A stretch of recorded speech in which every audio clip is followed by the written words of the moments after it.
Good afternoon mga higala. Kanang magkatigulang nga ta. So, abi na ko sa una. Kanang kay kumulantaw nga kanang mag-antipara paminaw na ko kay bright kayo mga genius kaayo. Pero sa pagkakaron, natigulang nga gulang-gulang nga ta, ma-realize day nato nga kining antipara dakpo maninig gamit sa mata. Di man pang genius mga higala.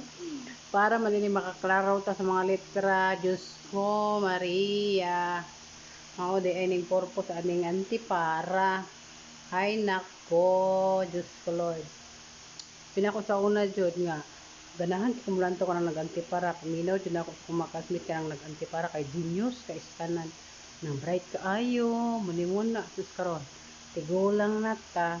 So, kailangan na tagkuan antipara na ta kay di na maklaro mga letra kay maklaro di man dahil pang genius ning antipara mga higala no ko para madili mo sa mga tiguang di hanap na pananaw di makaklaro para madili mo sa mga daot og mata man dahil sa para sa pang genius para sa kaning mga paras nato nga dili mga bright para man dahil antipara sa makaklaro ta.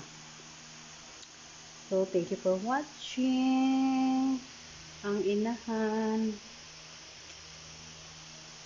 Hay nako hagard kayo ang inahan. Sulat kog mga kuan.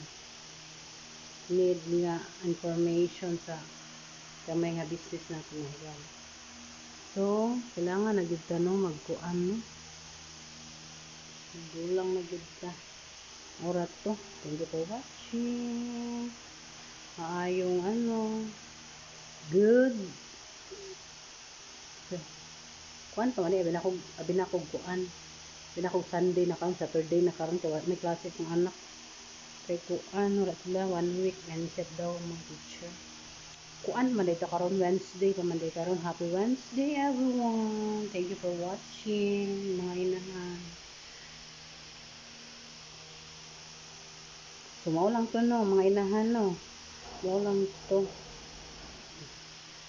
di man dahil pang genius na anak. Palit na kong merienda ang duha. Palit na kong merienda ang duha. Pa mo nagdalag susi. Ginoo ang merienda. Kuya, ano kaya sinipay ka sa patsiti? Kapalit daw mo ko. Wala, 39. Napalit na lang palit og litro. Sa kuan store. Mahugisin mo sa langit. O lagi kay ana dyan ang magkatigulang ta magantipara na